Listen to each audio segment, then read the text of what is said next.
everybody in there.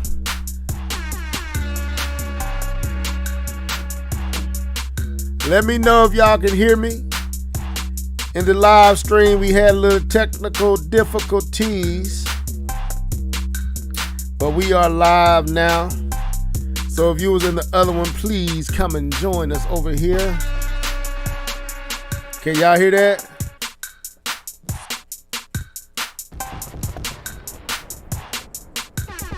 Yeah. I heard it. You hear the horns and everything? Oh, the horns. Oh, I turned it off. Thing when I echo in the chat.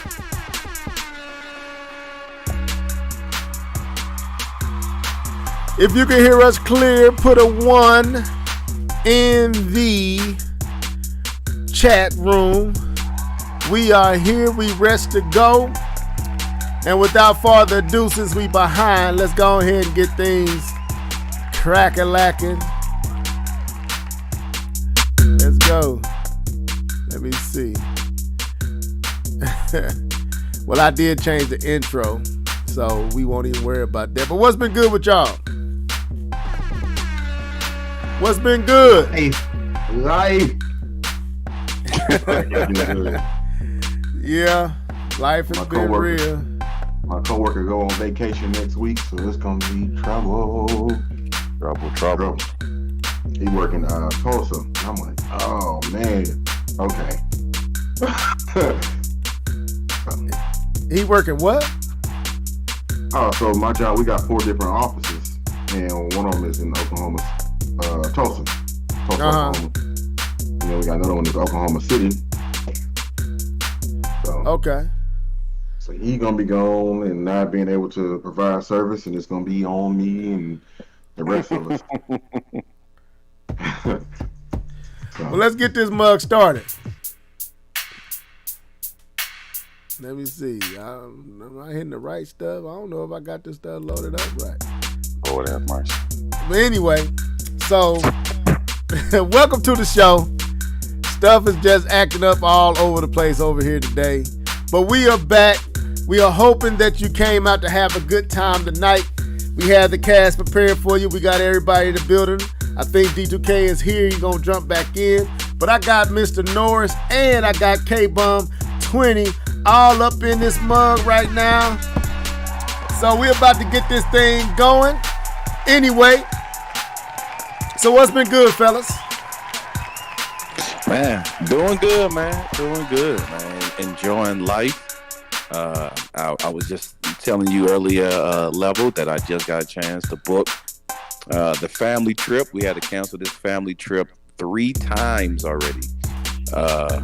We've been trying to get out as a family and trying to, do a little something together, man. And we just booked it again. So we're praying that we actually get a chance to go out as a family and get to do our first little,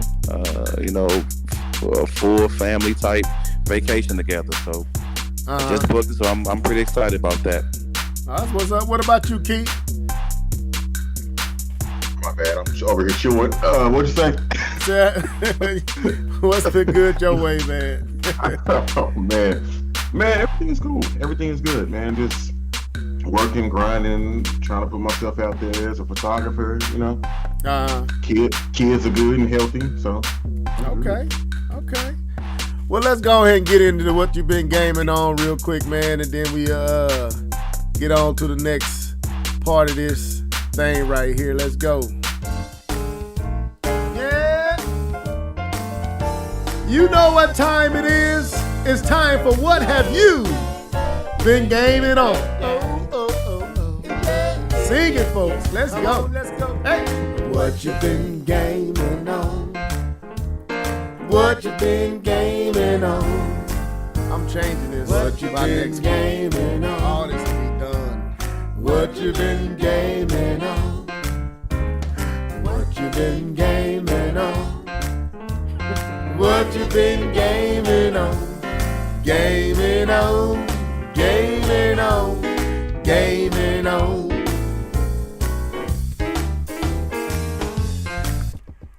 All right, what's up? Keith Norris, what have you been gaming on, bro? Hey, so me and you kind of talked about Keenan, and I was like, I'm not finna play Keenan. I'm not gonna play Keenan. I don't want to play it. Well, don't, But because then that's part of our topic. So I don't want you to that's one of talk my too topics. much. You know Yeah, what? just That's say what I've you've been been playing. playing. So I've been playing Keenan. Okay. Yeah, say that. Okay, that's what's up. K-Bomb 20, what have you been gaming on, bro? Not that Marvel Avengers. I'll tell you that. That trash.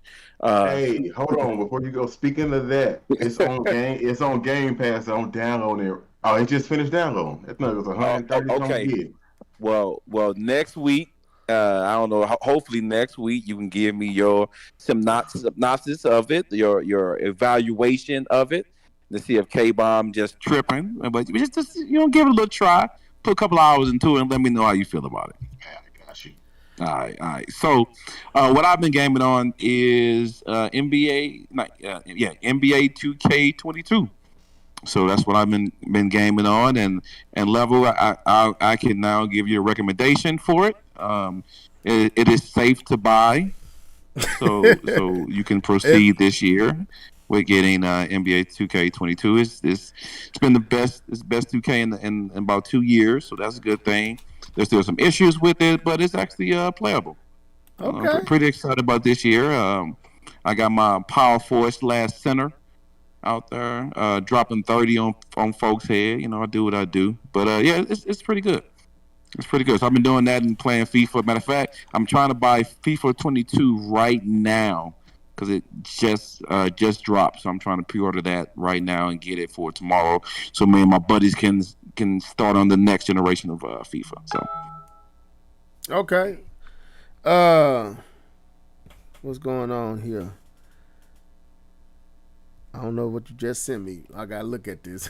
I sent it for K1. I'm looking at the Xbox reviews. Just reading. Okay. As far as me, man, I've been playing on Kena, and we're gonna talk about it. So I ain't gonna go too much into it, but that's what I've been playing on, enjoying it. Is D2K back yet? I'm here. What you been gaming on, bro? Just still playing that Aliens Fire Team Elite, and I'm getting to play this Halo Infinite multiplayer tomorrow. Waiting for it to download. I think it starts. The beta testing starts from 10 to 2 tomorrow, and from 5 to 9 tomorrow, and I think it runs all weekend like that. So is it open to anybody? No, you have to be a part of the Xbox Insider program, and somebody who's already in there has to invite you. Okay. I don't know how many times they can do that, but I have a friend that's part of it, and he invited me in, so. Okay. I'm going to go see how that is out tomorrow. So we'll get the inside scoop. Okay, we got an inside scoop on the Trash Avengers game, and we're going to get the inside scoop on the Craig-led Halo game. So I'm excited about that. Craig would not make an appearance in this one. That's okay. So let's go to the next point of this podcast, getting into our topics for this evening or this night, or however you want to look at it. I'm a little disjointed because my stuff is jacked up and it's not like I normally have it.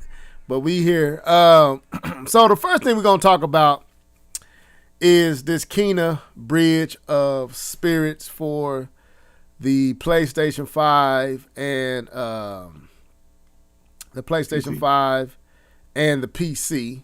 I'm going to pull up some gameplay here. We're going to talk about... Hey, Keith, pull up that article that you had shared with me the other day. And I'm going to pull it up too. But, man, I bought this game not yesterday. When did I buy this game? Bought it, when did it come out? Came out on, was it this? It came out Tuesday. Yeah, it was last week, right? Yeah, last week. Had been last week. Yeah, it came out Tuesday. Yeah, it came out Tuesday of last week, and I thought they was gonna have a physical copy, but they don't have any physical copies. So I was like, I'm gonna wait. I'm just gonna wait until a physical copy come out. And as the more I watched it, I was like, you know what? I don't really need the physical copy. You know what I'm saying? So I went out to Best Buy, got me some currency, man, because I don't really put my credit card on this stuff because especially on Sony. Sony, you know, K-Bomb, Sony is not to be trusted, man. They get hacked too much. Anyway, he ain't trying to hear none of that. Your credit card, you are protected up to $1 million. But go ahead and see. Well, I don't even want to go through the trauma of knowing that my information got stole. It is easy. I work for a credit card company. You call them up, you get to take care of it. Anyway, this is what I'm beyond gonna the subject. I don't want to hear nothing you got to say right now. Wrap it up. Anyway, so I downloaded it, put it on the PlayStation 5, and we're gonna talk about it from three angles. And I want to talk about it from a visual standpoint, from a gameplay standpoint, and then just my overall feelings. And me and Keith, you know, we can give your thoughts right now. But first, before we go into that, man, hey Keith, kind of read off who these people are and their background if you got it loaded up. Yeah, so I should have read over this a little bit, but it's Mike and Josh Greer.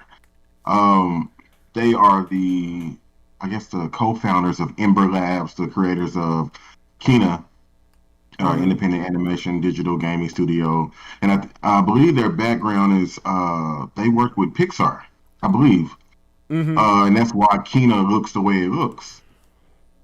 I'm skimming through, guys. I do apologize. But yeah, they are two black creators, content creators, and that was, honestly, I'll just tell you the truth, that's what made me want to get the game. Because I saw who was behind it, and I was like, oh, okay, I'm going to support this game because I think it was like 15 people. Like, it was a team of 15 people led by what's his name again? Mike and Josh Greer, and I think they're brothers. Yeah, they are. They are brothers. Yeah. So that's a little background on Kina. And what was dope about the story as I was reading it, their father worked for Disney. So their father worked for Walt Disney, the tour was the Disney World. He worked for Disney World, and so they got to see a lot of the common attractions before the stuff came out. So you kind of get where they got their kind of creativity from, And what was dope about it is in the article they was talking about where they got a lot of their inspiration from, which we're going to talk about here in a second. But they got a lot of the inspiration from The Legend of Zelda. And I want to pull up because they actually did an animation for Majora's Mask, and I'm going to pull it up here in a second. But what you're looking at right now is Kina, Bridge of Spirits. And the first thing, and I'm gonna put it up here when we get into it, but these two developers, like I said, it was kind of interesting to find out that they were African American, and I appreciated that, and that made my purchase even more something I'm proud of because I'm able to support them and what they're doing, and finding out that they ain't even a big team, and the excitement that they had and their family had when they saw this game show up at the PlayStation 5, reveal, and but they made a kind of artistic, their own personal artistic expression of Majora's Mask, and I'm gonna pull it up here in a second. But the thing I like about this game, man, is that you could tell that animation background that they have is very present in this game. This is a very Pixar, Disney looking game where the characters got like they literally can pass as a cartoon, and I like that. The visuals are outstanding to me on this game. They really capture the mood and the atmosphere, as you can clearly see right here. And this is not my footage. I actually do got footage, but I didn't upload it in time. So this is whoever this is. I don't know who FA Games is, but anyway, we're using your footage. Right to usage. So fair usage anyway. But I'm liking this game. Keith, what's your thoughts on the visual part of the game? Man. At first I didn't like it. Because and D2K said something a while back. It looked like one of those tech demos, tech demos that you see with the Zelda and stuff like that. But then when I actually loaded it up on my computer, and I looked at it. I was like, wow, this is actually breathtaking. It's beautiful. It's very, where I am right now, it's very tight. There's no tree movement or anything like that, but overall, it has a very, very beautiful aesthetic about it. It's very Disney-esque, and it's just a beautiful game. And I will say that it made my computer cry a little bit. It made it cry a little bit. I tried to run it at 4K. My computer said no. I ran it at 1440p, and I had to drop the settings. My computer said, drop it to 1080p. So this game is doing some stuff behind the scenes. Even though I've heard that it's not really that hard to drive, but it really made my computer stutter a little bit. So it's beautiful. It's a beautiful game, in my opinion. Okay. Yeah, to me it really is a nice looking game. Now what I just loaded up is the visuals they did for Majora's Mask. They kind of took their own.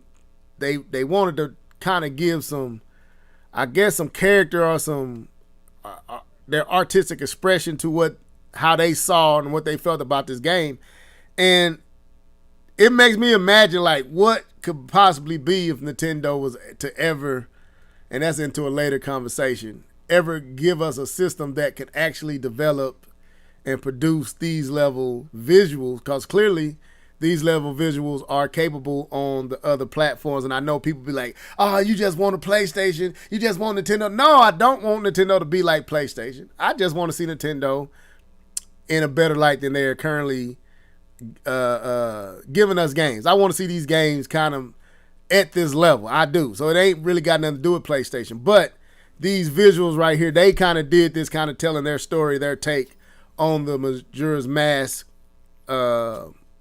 game. So it was really dope, and I'll let this play out. And I'm pretty sure some of y'all saw this, but this same crew, these two brothers, made this. The younger brother is the artist, and the older brother is like he's in the business and stuff like that, and they kind of came together, and they started this business, and this game right here is their first game, the Kena Bridge Spirits. And you can kind of see in this that a lot of their inspiration for their game came from Zelda. Like, you can see it. If y'all see it, I don't know if it's in your face or not. Yeah. This looks pretty cool. Yeah, you have never seen this, K-Bomb? No, I've never actually seen this, but this looks, man, this looks pretty cool. Yeah, and this was their imagination, their imagining of Majora Mask. Yeah, this looks like something I would like. Yeah. So if you look at Bridge of Spirits, you can kind of see that it's born a lot from the visuals of even the facial the faces and how they animated it is drawing a lot from this, and you can see where their roots is because they did little short films and stuff like that. But now they kind of brought that expertise over to this game, and you be like, dang, how this small first time company able to make a game look this good? Well, these people used to make short films for Disney and other places and Netflix and stuff like that, and doing commercials for KFC and other major companies. So I'm looking forward to what this particular group, and then to find out that the two people at the helm are, African American, black, and I know, and I do take pride in that, and to see them able to see their work represented, and then actually we get the chance to play it, and it's actually pretty good. It's getting good reviews. I think it right now is at an 8, so it's above average. But it's just go ahead. Now, is that on Metacritic? Yeah, I saw some of the, like, it was all the different views coming out was averaging at about 8, an 8 out of 10. So that means the game is decent. It's a good game. They consider it a good game. So yeah. So I just want y'all to kind of see this. But go ahead, Keith, share some more thoughts on it, man, before we start really kind of diving into this Kena Bridge of Spirits. Okay. So, the combat, I haven't gotten too far in the game just yet, but the combat, I think I might dig it. The only thing that I didn't like, you have those rot, I think that's what they call it, the little furry looking creatures. Uh-huh.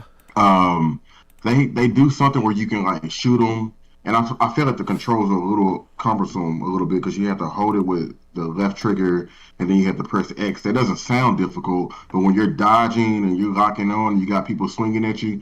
It feels a little weird not to use the right trigger. You know, so my mind automatically went left, right, but instead of going left to X. But the controls, you can tell that they're new. You can tell that they're a new company. You can tell. But overall, I think they've done enough gameplay wise to satisfy what they're trying to get across. They got decent puzzles so far. The voice acting is pretty good. I'm just trying to think of all the things that I was picking up when I was playing this game. I just think overall it's a solid game. Yeah, it is. And like I said, my computer was struggling a little bit to run it the way I like to run games. But overall, I think they've done a pretty good job for their first effort. You put this, I gotta do it. You put this game on Game Pass, and it's the best game on Game Pass. Oh, you dirty, bro. You dirty. Now, I would say this, going back to the visuals, like I said, you just saw what they did with the Majora's Mask animation and their kind of visual, an artistic take on that story. And you kind of see those visuals kind of here. You see some of what they was able to do there show up here. And this, like I said, this is their first game. So visually, I like it. But then to get to the gameplay, that's where like you said, Keith, it starts to show their novelty and rookiness to video games, because the controls are not bad, but they don't match the visuals. Does that make sense? Yeah. They don't match the visuals. This kind of has like to me, how I frame this game is like, it's a cross between Zelda and Pikmin. It got Zelda aspects, and then it has Pikmin-like feelings and aspects to it with the little, I can't think of the name of these creatures, man. I should have looked that up. But these little, I don't know if they spirits or what they are, but anyway, you're going around and you finding them, and they kind of act like Pikmin. And they follow you around. They do tasks for you, picking up stuff, carrying things here. And you can use them also as a weapon. And it's pretty dope. The one thing I was doing where you could kind of turn into this liquid ball, and you could smash stuff. I don't like how that's controlled. It's kind of janky a little bit. You got to it's wonky. You got to get used to it. But once you get used to it, and you kind of seeing like what they doing right here.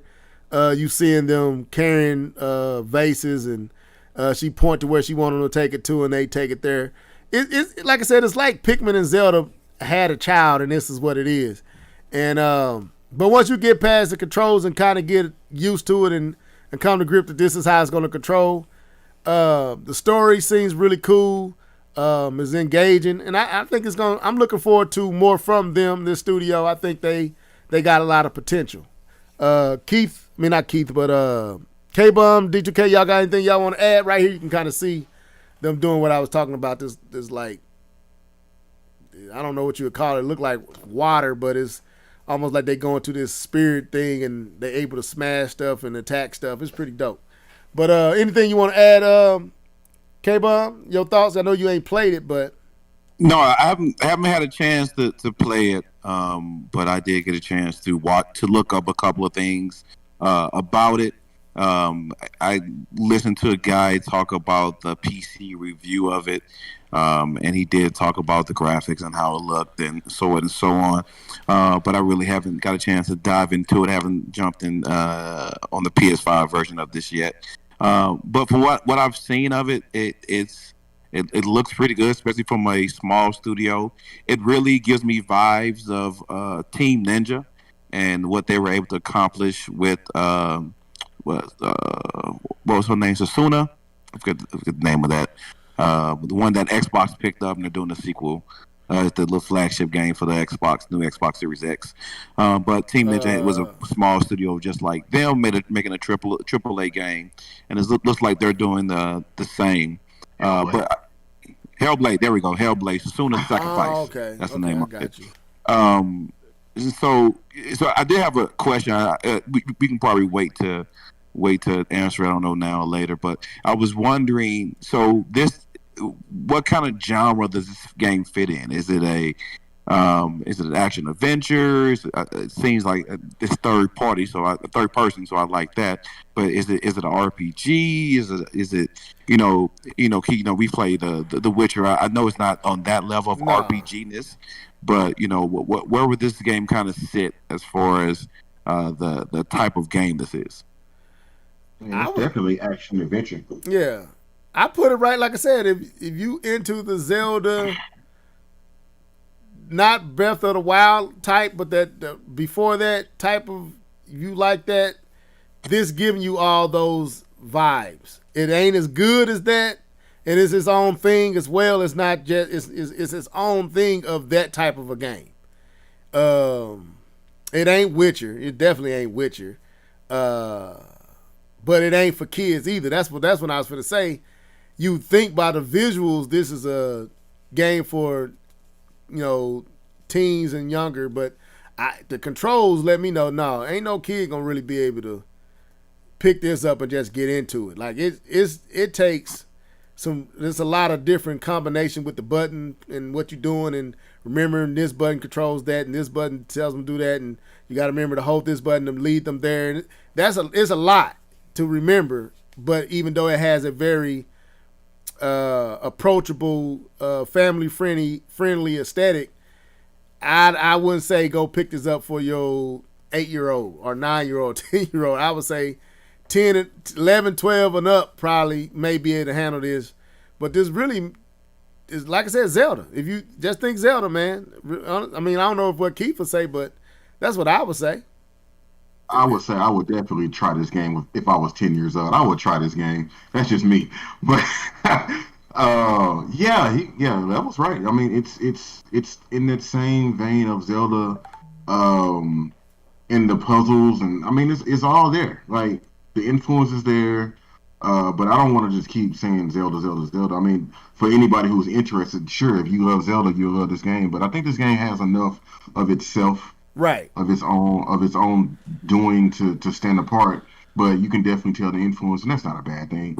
But yeah, Kayvon, to answer your question, you're pretty much straight. It's pretty much, I don't know, it's kind of linear, right? Level. I would say that's why I said not Breath of the Wild. I would say anything. Like I said, I'm using Zelda as just a gauge for anybody that hasn't played it. You can kind of, it's enough distinction, there's enough uniqueness in it that I won't say it is Zelda, but it's definitely, I mean, we looking at it. The inspiration is Zelda, but it got a Pikmin vibe. It's darker. I do like the enemy design. It has it's way more just different. It has a seriousness to it, like it does, like you need in Zelda, you see those little them skeleton soldiers that you got to fight. I don't know what they called, but they don't come off like these Groot looking villains. It's kind of freaky and different, and it ain't forgiving either. They'll kill your butt, and they'll kill you quick if you ain't watching what you're doing. They'll take you out. And the dodging and all. That's why I said I wouldn't give it. I said 10 and above, but this game ain't to me kid friendly in how it plays. It's not on regular settings. It's not easy. It's not hard for me, but it ain't easy either. So I couldn't get it to my daughter and tell her to beat this. Huh? Souls-like, and how fast they kill you. Yeah, they'll kill you. They ain't pulling back no punches. They trying to take you out. Unlike, in Zelda, they might march around you for 3-4 times and give you a chance to get your bearings before they swipe at you, swing at you again. Not this game. If they hit you once, they gonna hit you twice, and they gonna hit you another time. You're gonna be dead before you realize you was even in the fight. So, it's and like I said, you can kind of see it. Everything you seeing is what it is. It's just the controls are not as tight as you would want them to be. That's what I would say. But definitely something that I think if you have a PlayStation or you have a PC, this should be something on your radar. This should be something you should, if you enter these type of games, I think this would be a good pickup. I think it's supposed to be 10 to 12 hours of gameplay, so it's not really long, right under 15 hours. But if you try to max it out, I think you might be able to push it up to about 14 to 15 hours. So, but yeah, I haven't gotten that far in it. But so far, so good in my opinion, especially for a small, newer studio. This is a good first offering. D2K, you got anything you want to say? Is he back? I never left. Oh, I didn't know if you. Okay, you got any thoughts to add to this? No, you guys pretty much covered everything. Okay. All right, so let's move on. So let me get out of here. So I caused a little storm on the Twitter sphere over the weekend about the Nintendo Direct and specifically Bayonetta. And I want to kind of go back there for a second. Do anybody want to travel to this destination with me? We don't have to stay here long. I'm ready. Let's go. I'm ready. Okay, so yes, I shared my thoughts, and I'm going to pull the game up so we can look at it again, of old Bayonetta 3 for the Switch. Go ahead, D2. You got something to say? No, I'm just, I think we saw enough of it last week. Yeah. So I'm gonna put it up just for visuals and as we talk about it. And I shared my displeasure with the game. I didn't like it. It didn't look, and I'm standing on that. It didn't look good to me. And people, it still doesn't look good to me.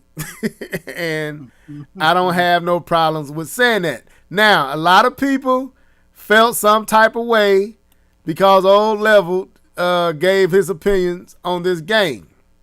I'm sorry, folks. K-Bum brought up something like, and I'm going to pause it right here. Let me go back. I want to pause this right here. This right here. And I don't want you up. Get out of here and go back a little bit. Look at. Can y'all see that? I got to pause. I'm trying to get it there because I want y'all to see this. Now, K-Bum, would you please give your thoughts on what you see here and the problems that you see here? Yeah, I'm waiting for the stop. I think I know what you're talking about. It stopped. I think you're talking about the scene where the soldier guy is looking and he kind of turns around and you see his visor. Right. And it's it's a glass visor and you're expecting to see some reflection. You're expecting to see maybe like a parallax of what he's looking at reflecting through his screen, or maybe even a translucent type of glass where you can see his eyes behind it. I go back to thinking of the presentation or the video where they talked about where the guy who was Digital Foundry interviewed the guy from Ratchet and Clank, and he was talking about all the work they did with glass and how that when they were doing the ray tracing and how that blah blah blah. I'm not expecting this game to have ray tracing, so I'm not saying that. But they were just talking about all the work they put into to make sure that reflective surfaces reflect. And when I see this picture and I see this, it's almost like it was a smoke in front of him. It reminded me of PS3 era, or even dare I say PS2 era. It felt like an older generation. I'll just say that. I won't downgrade it by saying what generation I felt it was like. It felt very old gen. And even beforehand we've seen it. To me, it's a small detail. I understand people, and I know it seems like nitpicking. But when you have companies who are giving attention to detail, when it comes to their games, when it comes to the universe that they create, the atmosphere, the environment that they're creating, and you have all this attention to details, and you see something like this, it just, for me personally, and again, I know I get flack for it all the time. I enjoy graphics. I love graphics. I love them. They don't supersede. They don't make a game great. Graphics doesn't make a game great, but great graphics complements a great game. But graphics alone doesn't make a game great. And when I see this, I'm like, it just, I don't want to play it. Gameplay could be amazing. It just looks old gen to me. It doesn't look up to date. It just looks out of time. Yes, I'm holding mine. I'm holding mine. I know I'm dogging her, but this is reality. This is how I feel when I see this. I'm sorry. No, because I enjoy. Go ahead. But I enjoy a good looking game. And to me, it also speaks into the level of detail that the people who make the game are trying to give you. Because what graphics does, it creates a level of immersion. It creates a level of putting you into this world that they create, and the more realistic or the better it looks, the more you become engaged with. Just like good music, right? Bad music kind of takes you out of that factor, the immersion factor. And when music in a game just sounds trash and terrible, it takes you out of it. But when you don't even acknowledge good music in a game, because you just sink into the universe, you sink into the world, and you don't even recognize really that you're even listening to the music. That's what a good soundtrack does. And to me, the same thing with graphics. It brings you into the world. And this just it irked me. It irked my soul. Okay. That's how I felt about it. Before I say anything and lead to, well, let me set it up. Let's set it up. So I begin to post small little clips of the previous podcast we did over the Nintendo Direct. And I post my not live reaction, but my reactions, talking to you, looking at the footage again. And I posted my real, authentic feelings. I didn't even realize I was saying it out loud where I said, "This is horrible." I didn't even. It came out. It wasn't. I didn't mean anything by it, but that was a real feeling because this game does look horrible to me. Not that I think the game is going to be bad. Like Keith kept bringing that up. The gameplay might be great, but graphics mean something. And I ain't saying you got to be at PlayStation 5 or Xbox Series X or PC level. This is noticeably bad. It is noticeably bad. This looks like they took Devil's Third and pulled it. It looks like Devil's Third in, like, you know how they remaster a game, like they took Skyward Sword off of the Wii and remastered it for the Switch. This looked like they just ran it in a better in 1080p, but it's Devil's Third. This doesn't look good, and visuals do play a part in the experience. And I'm at the point that I feel like it's time to stop settling and acting. This is what acting like you were proud to get meager offerings. Stop acting like mediocre. Yeah, wearing it like a badge of honor to get shortchanged. Yeah, subpar and shortchanged. Visually, you getting shortchanged, and then you act like it's a badge of honor. Like you should be proud to play these visually underwhelming games. Not that all Switch games, all Nintendo games are visually underwhelming. Most time, first party games look good in most cases. But this particular game, visually, from a visual standpoint, is extremely underwhelming. It's ugly. It's an ugly game.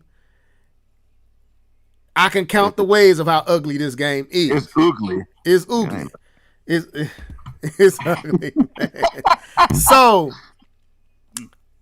I don't feel like I was out of bounds for questioning and using the trailer from 2017, because the question came up, and I like what certain individuals that I respect had to say. Like Nia said, "A level, just call it ugly." You know what I'm saying? Don't. She said, "I think it's ugly too." You know what I'm saying? So she was in the same field I was in. She just said maybe reaching back to the trailer might not be fair grounds. Only reason I reached back to the trailer is because that's what you used as a artistic in. I can see if we was back in 2006, 2007, and you show a trailer like that. Yes, we not expecting that game to look like that back then. But the truth is, we have games that look like that, and some look better than that trailer. See what I'm saying? CGI, the CGI trailer, the actual games are starting to look. Now, ain't no starting to. They actually look like that now. So when you show even me Ratchet and Clank, a lot of games are not using actual CGI, cutscenes anymore. right? They are using their gameplay as their all. Thank you very much for that. That helps me out. All real time graphics when it comes to displaying cutscenes. Right. So the reason I went back, it was not because I was expecting that level of graphics. I was expecting something within the ballpark that made me feel like what that trailer was trying to set us up for, the appetite it was creating for Bayonetta 3. And then you see this. And it's like, that don't comply to me. This doesn't match up. Like, go ahead, D2. Go ahead. Like I was saying last week's podcast, I think something happened. Because even her design is completely different than it was in that trailer. Well, I got a theory. They got a theory on why I think that there's a theory. You know, since we had some time to collapse from that time to now, there's a theory on why this Bayonetta looks different. Is because it's supposed to be two Bayonettas in the game, and this is supposed to be either a younger Bayonetta, and that's why when you see in the trailer, she splits into half, and yeah, so this is supposed to be like she has to go either back to the past or some kind of way she has to go get help from herself. So that's the theory. I don't know. So, but yeah, that's one of the reasons why they think it looks different. Well, that's interesting. Yeah, it is interesting from a storyline. No, it's okay to say that doesn't mean this game doesn't really even measure up to a Switch standard. You know, there are games that look better than this Switch. So I don't know what happened in development, but usually a game that's in development this long, it's usually either a home run or an epic fail. It just always turns out that way. You can't have things just sitting around for a long period of time because too many hands get in there. You know, the vision is lost of what you really wanted to do with the game. And it's really hard for you to make a game be good and it's been development that long and just be that quiet for so long. And, you know, you can look at this game, it just doesn't look like there's any inspiration. There's no fire, there's no life, there's nothing about this is saying, please play me. It's just like, you want to go to sleep. It's just very drab. The colors are muted. Everything just nothing. And this is not. I mean, I'm obviously been a huge critic of the Switch in certain areas, but I've also given credit where credit is due. And this game does not show off the best qualities of the Switch. I'm sorry. There are games on the Switch that look better than this. And this game has no business looking like this, being what it is and how long they made you guys wait for it. So I don't really know where they're going with this. I mean, they still have time to clean it up. You know, it's not like it's static and it's stuck the way it's looking right now. But I do think that there is a problem when you have grown people that have a problem with other grown people's opinions. I think that's silly. I think that's immature. And I think that people really need to knock it off. I think it's really sad when you see people who are defending this company who really could care less about you. I mean, it's one thing to be a Nintendo fan. That's fine. That's great. But if you see somebody that doesn't like a game that you like, so what? It doesn't matter. Here's It's the crazy. It's your money that you're going to buy the game to play for your enjoyment. What level head enjoys or doesn't enjoy has nothing to do with you. Right. But here's the thing, D2. I'm just talking visuals. I didn't say the game was gonna be bad. I said, man, this doesn't look now. Keith, I know you sitting over on the sideline. Bayonetta's model doesn't look bad. No, but everything around her does. Everything around her does. Everything around her does. She looks. You would think. My question is, why can't everything else match what she looked like? It's like. So the question is this game still in development? Is this because I had the theory that this game has been done and it's just been sitting on the shelf till now. And my theory is to prolong the lifespan of this current iteration of the Switch. I believe the OLED is to. That's a theory. I could be absolutely off on this. This is not. I mean, that's possible, but I think it has more to do with that Platinum Games was busy with other stuff. And possibly that's another take.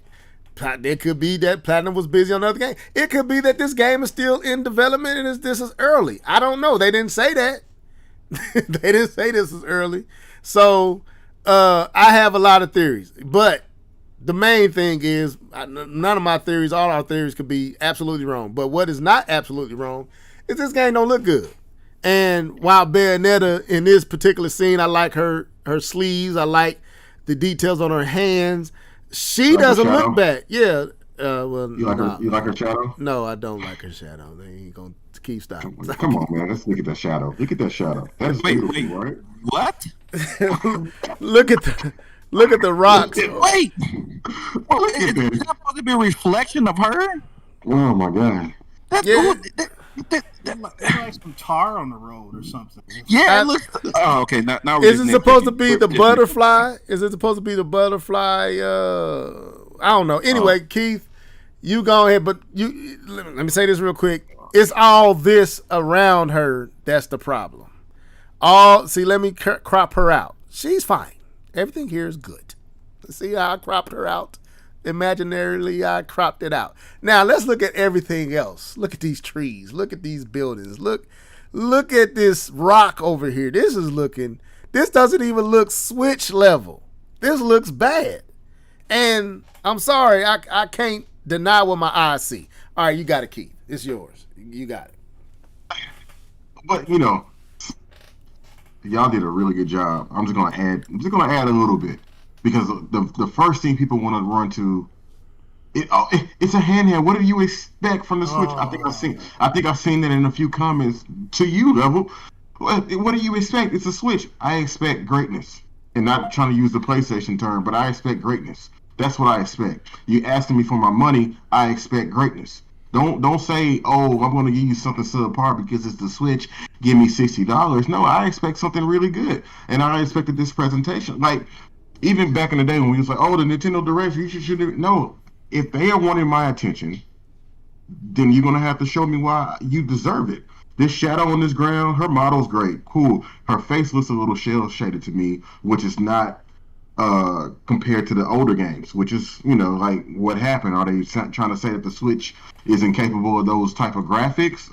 I don't know, but I don't want to hear it's the Switch excuse. Yes, we already know we're not getting 4K. We already know this game is probably going to be sub 720. You know what I'm saying? That's a given. We get that. But you can still put your best foot forward. And like you said, Platinum was probably working on some other things. This game is, a year out? They could improve this game. Sure, all of that. But what was presented is what we have to go based on. What did you say? Nia said it wasn't fair to use the 2017 trailer. That was what was presented. That's all we can go based off of. Metroid Prime 4 gave us a JPEG. That's all we know. This looks do that terrible. Yeah, it looks terrible. It's like a little kid's game, man. And the same people that were saying, oh, you can't hold this against the Switch because it's a portable, the same people who argue with you say, no, it's not a portable, it's a home console. It's the same people that said Nintendo won E3 because of that JPEG. So I don't give a whole lot of, stack to what they say. I mean, they say whatever is convenient for them at the time to fit their narrative. If Now, they want to defend this type of stuff, then they change things to fit their narrative at that time. That's a good point. now let me make this clear. Now, Nia didn't say anything foul or south. She just all she said was a level. No, I'm not talking about. I'm not talking No, about not Nia. you. I know. I just want this out on the record so anybody try to twist what we saying is on here so she'll know. Nia, I know what you were saying to me, old level head. We good. It was all them other jokers up in there that was little in they little tissy too because Levelhead said they game that they thought made the direct so great was ugly. It was an ugly game, and she was saying how we know that trailer it wasn't gonna look like that. I was just saying. Only thing I was saying was, but we held Sony and Microsoft to a different standard when they did it. We held them to it when the game didn't look nothing like that. So that was my only thing there. But everything she said was right on the money. She said it's ugly, and she said the direct was it wasn't good. So she right along with us. Like, hey, anybody trying to act like this direct was great is lying to themselves. It wasn't bad. It wasn't trash. I never say it was trash. Well, I might have did say it was trash. Did I say it was trash? It wasn't trash. I probably did at the time. I won't say it was trash, but it definitely wasn't for me. But again, it didn't have to be for me. This game, like Keith said, you want my money. You want me to give you $59.99 for this? Look at this thing, man. Look. It lacks detail, textures, and Look this is at just the this. stuff that I've experienced on PC. There's no detail, there's no texture. Look at that car. That car is just sitting there. Look at it. It ain't got no shadows. It's just a car. ain't no depth of field. Look at the back. Look at that background back there. It just there's a building. I know it's a building, but is it really there? Like there's no 3-dimensional nothing. Like it's not good, folks. Like particles. Where are the particles and all? Okay, there's a few particles. Look at this. Look at this one. And it's gonna get there in a second. Because you were still on the car, so I went back to the car, but. This reminds me. You remember the Hulk game and the old Spider-Man games on the PlayStation? I want to say 2 and 3. Like this is what this looks like. Like the Incredible Hulk game, the 3D, in the 3D space, and he's smashing cars, and the world looks like that. It looks sloppy. The background definitely does have a PS2 aesthetic. Yeah, it looks extremely sloppy for now again, this might not be the best representation. I could probably pull up pictures and get a little bit more gloss, a little bit more shine, but that model is that model. That car, and y'all will see it in a second, this blue car behind his leg is what it is. You know what I'm saying? Man, delete that car, man. Just delete it. That car is not needed. So I feel like our critique, our position was in bounds, man. And again, I'm not apologizing to none of y'all. I'm just letting you know this. Old leveled head, I'm not apologizing to none of y'all. I didn't tell you not to love your Switch. And I guess we about to go to my next topic, to clear the air. I want another Switch or something else. I'm tired of what we have currently. I'm tired of the Switch. I did want to touch on one last. Yeah, I'm not finna leave yet. I'm just saying. I'm just setting it up. Okay, cool. Go ahead. No, go and say what you say. Okay. So I just want to quickly touch because there's a misnomer going on in the gaming community, and this is because most people are gamers and not game developers, right? Like I said, I am a software developer. I work in software. I understand how some of this stuff works, and there's a misnomer that people believe is if you have a game with really good graphics, it means that they didn't spend any time on gameplay. Right, and people choose to poke fun. Yeah, the game looks good, but the gameplay's trash. Or they didn't spend much time on the graphics because they spent more time on the gameplay. All right, let's try to fix this. People, there are different people that works on the graphics and different people that work on gameplay. These are totally different places. These are totally different people in the building, different areas in the company that is doing this. And because a team spends research, time, and effort on graphics, doesn't mean they pulled people off of the gameplay team to do it, and doesn't even mean they use the budget from the people making the gameplay to do it. They are separate pieces done at separate time by separate people, especially depending on what size of the company it is.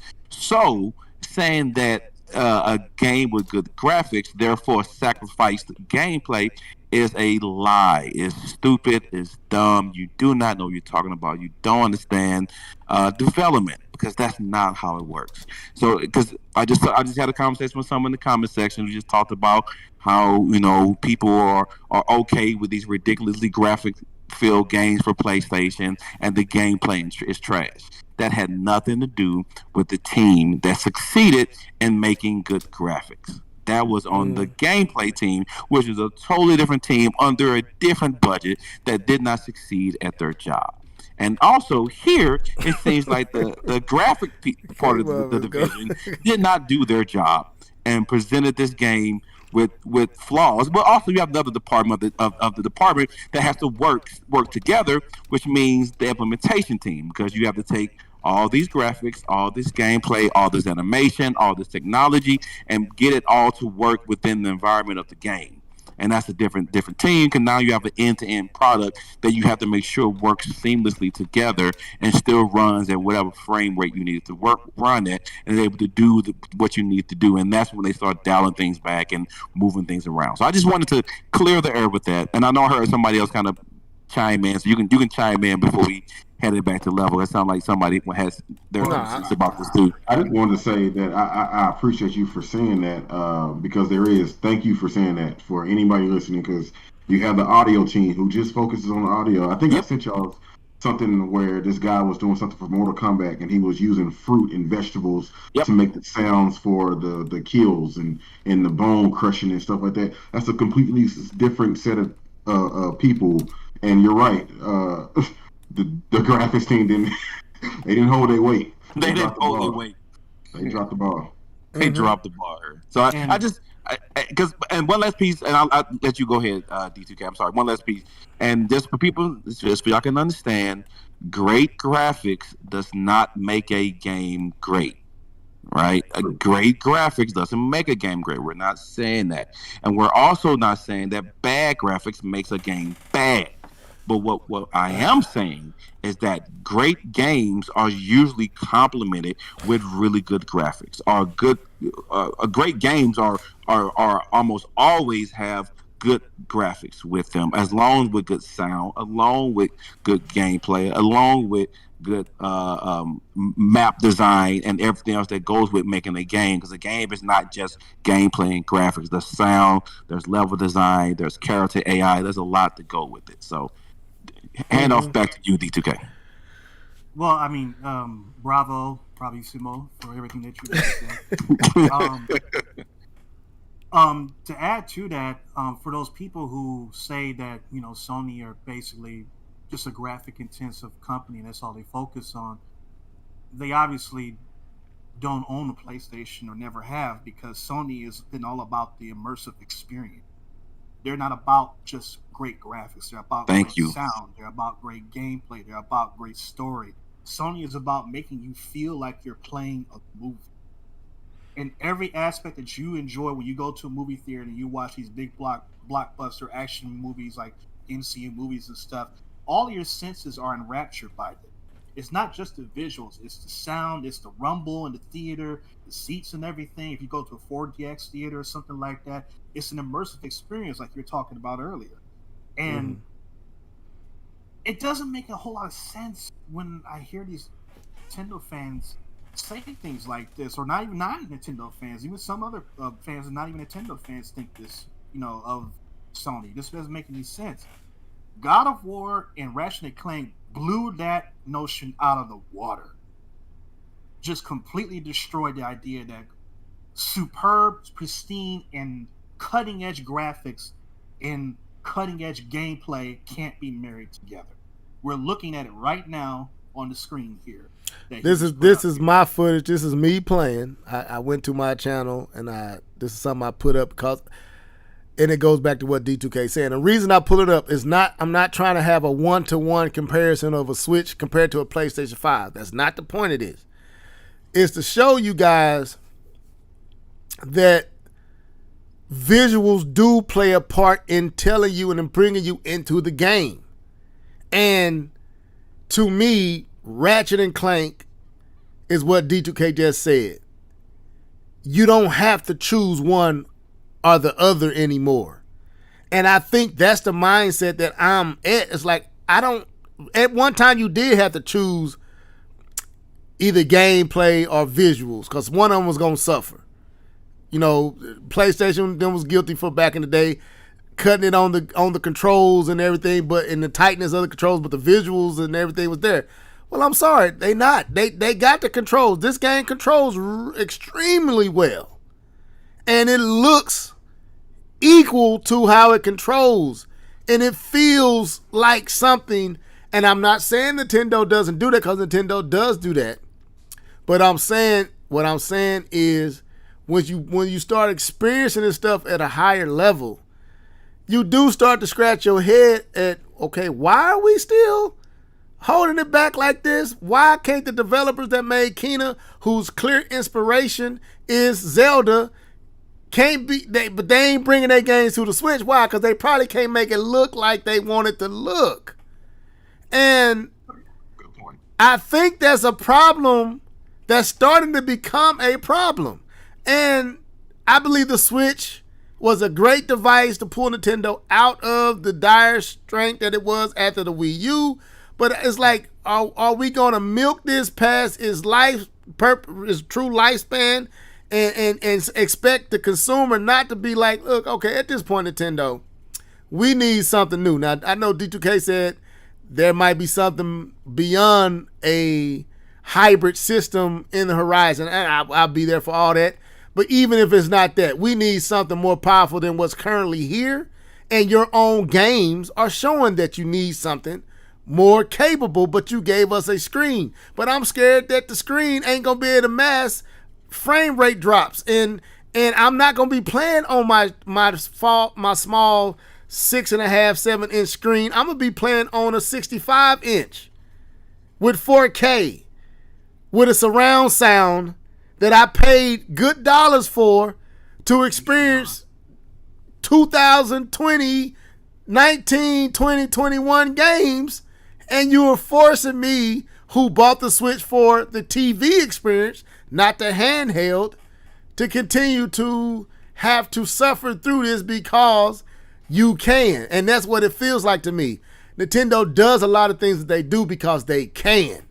And people going to keep enabling them to do it, and clearly the thing is not get off the screen, bruh. Clearly the thing is not. Clearly it's time to move on because the system is saying, hey, we're really just the Nvidia shield, Nintendo. We really wasn't designed. We can do this, but you are far eclipsing what we are able to do. And I know the chip stuff is an issue, and I know COVID might be a true issue, but I feel like Nintendo gonna milk this until they can't milk it no more. And then they find themselves in the same boat they found themselves in with the Wii, trying to explain something new, and people are moved on to other things and bought something else. And it's like, anyway, that's my take. That's my, I feel like, yeah, go ahead. I know it sounds like we doing the Nintendo bashing here, but man, their novelties do wear thin quickly. The Switch, taking it on the go, is still dope to be. I don't even know, where is my Switch? Oh, I took it to work. See, I took my Switch to work, but it's a great device. But that novelty wears off when your games, and not just Nintendo, but just to clarify, this is a platinum game that we're talking about that doesn't look it's good. not the first party. It's not even Nintendo, but they have to work with what they're given, and they're given a Switch. Granted, this is the same team that did Scalebound. Where's that game at? But like the novelties wear off fast so quickly. The Wii was great; it came out the gate swinging hard. But if it stayed the pace that it was going to stay, the PlayStation 3 would have killed it, in my opinion. You know what I mean? If they didn't hurry up and go to the Wii U, anyways, the novelties wear off fast, and I just think Nintendo needs to try to jump on that early or sooner, or their games are going to have to keep being crippled. Like everybody's saying, Metroid Dread looks good, but in my opinion, I think it could look better. In my opinion, Matter I of think fact, that let's show some. You man, go ahead. I'm gonna pull up that game. What is it called? Ori in the Blind Four, or in the Will of the Wisp. Like Okay. Dread looks good, and I'm gonna get it day one. I love Metroid. They got me there, but truth be told, I know that game it could visually look better than that. Like they're using this color palette, and it's very sparse. It's like white and blue, and it's like, man, that ain't Metroid. Metroid was highly detailed, and uh, it should look like this, but on a 2D plane. You know what you're showing with Ratchet and Clank. It should have those different colors and stuff like that, and it's obvious that they're restricting the game, or the Switch is restricting what that game could possibly be visually. I know I'm going to love it. I know I'm going to love going through the corridors and stuff like that. That's not the issue. The issue is, man, at this point, we should be getting better visuals from you. Like, we should be seeing the Switch being pushed to its absolute limits, and it seems like you're limiting your games instead. Or waiting for that new device to come out. Like, I don't care about the new devices coming out because I own the current one. Give me the best that you can give me now. I will buy the next Nintendo whatever because I still want to play these games. But don't hold back the skill of your company because you want to focus on here stuff we don't even know is coming. But we do know this Metroid game is coming, and I think the game could look better. I think Bayonetta could look better. Kirby, I know it's a long way away, and Kirby has the aesthetics of Kirby's not that great, but I think Kirby could look better, in my opinion.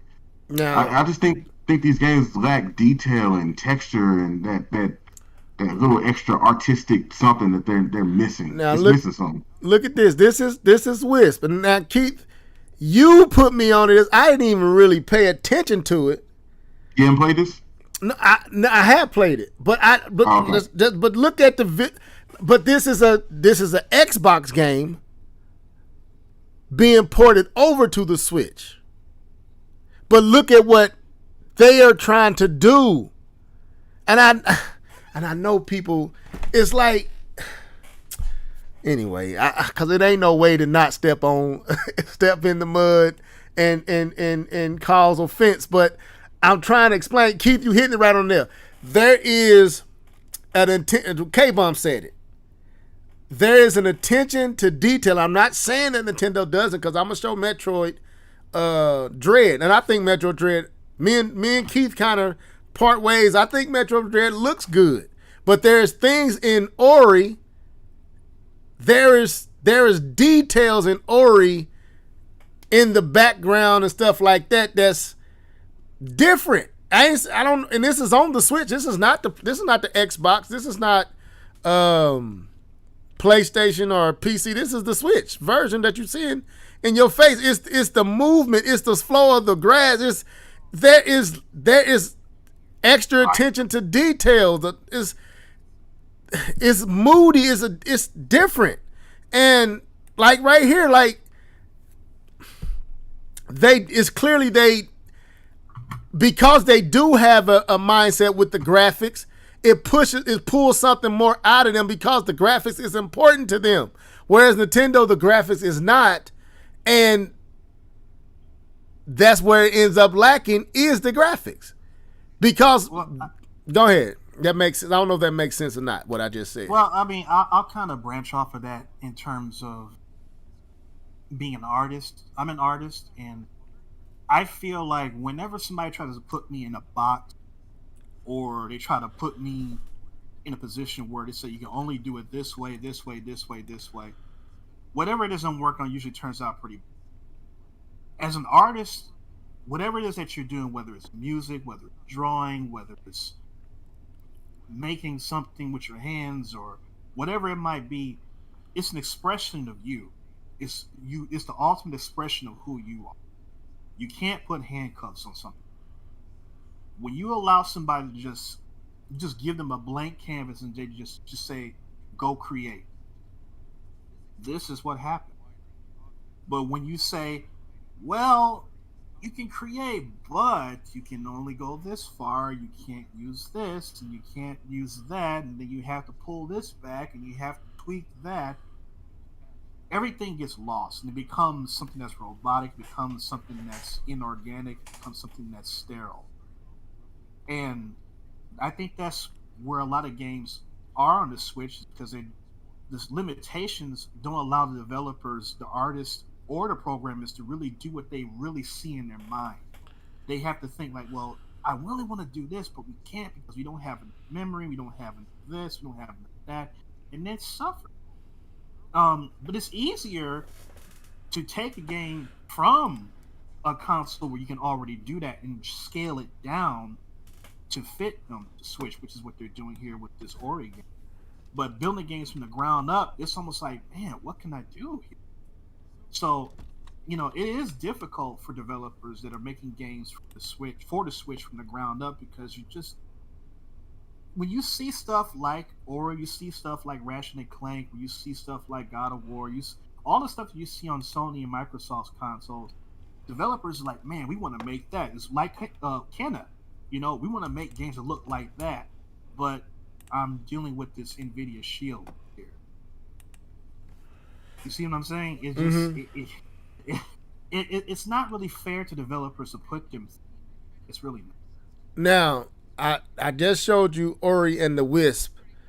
Now I'm showing. Now you finna see Metroid Dread. And while I still think Metroid Dread is a beautiful game, there is a lot of life that was in Ori and the Wisp that is not in Metroid Dread. Look at the backgrounds. Look at the attention to details in the background. It's not there. Why? Because you are not going for a graphical, you're not going for a level of graphics that Ori was going for, even though it's being, like D2K said, it's being ported down to the Switch. The creators were going for a level of detail that makes the game looks good, even though it's being ported down to a weaker system. Those attention to detail is still there, and you can see, because your developers are limited to a weaker device, they don't even take the time to even try to pull out them type of details, because they can't. But if you pull a game from another system that's all about that game, like Ori, aesthetically looks in many ways better than Metroid Dread. And Metroid is clean. It's so clean. Yeah, it's just a different look. And not to say that I don't think Metroid Dread doesn't look good, but after what you just saw, it's like, dang, there's a lot of stuff. There's a lot of life, a lot of details going on in Ori. Just from visuals, it's telling a story too. The visuals is telling a story. And it's like we're at a level, at an age and time where you should be able to have both now.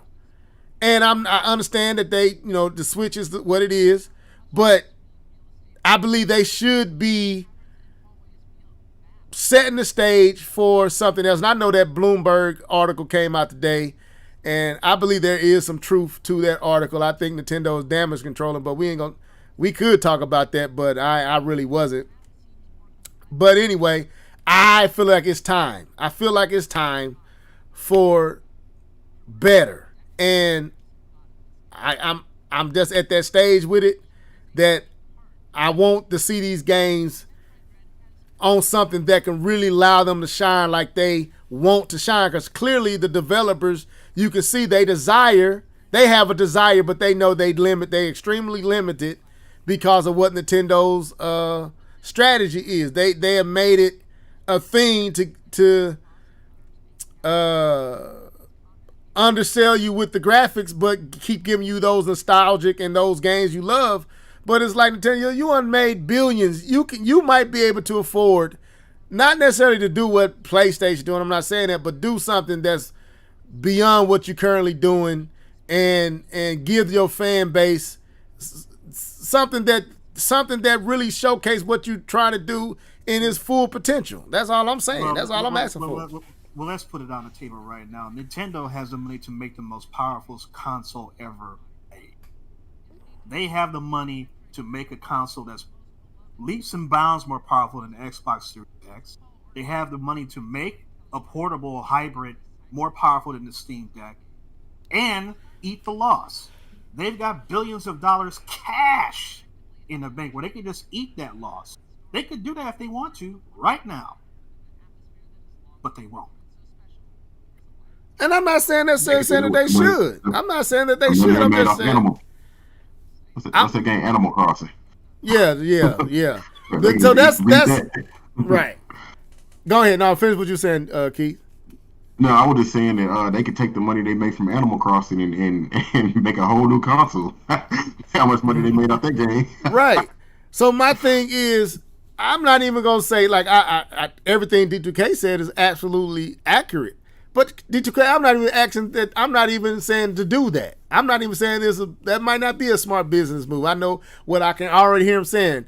Why it's making, matter of fact, I heard people saying this Switch is making all type of money. And I told one person, I was like, but a new Switch will make all type of money too. The OLED Switch is gonna make all, why? Because it's popping right now. It's hot right now. But eventually that is going to wear off. Then what you're going to do? Now you're going to be scrambling, trying to react to the wearing off of whatever momentum you had. I say move in the momentum and do what's proper in the momentum to keep the momentum, right. To keep your fan base, to keep people happy. That's all I'm saying. Right. And you mean, obviously, how it works is that, Nintendo obviously is working on something. Now, you don't have to be an insider to know this. This is common knowledge. You release a product. This is not just for video game companies. This is for any company that produces any product. When you release a new product, you already have a successor on the drawing. So whatever it is that Nintendo's working on, they've been working on it. Just haven't told us about it. Not time. But they definitely are working on something.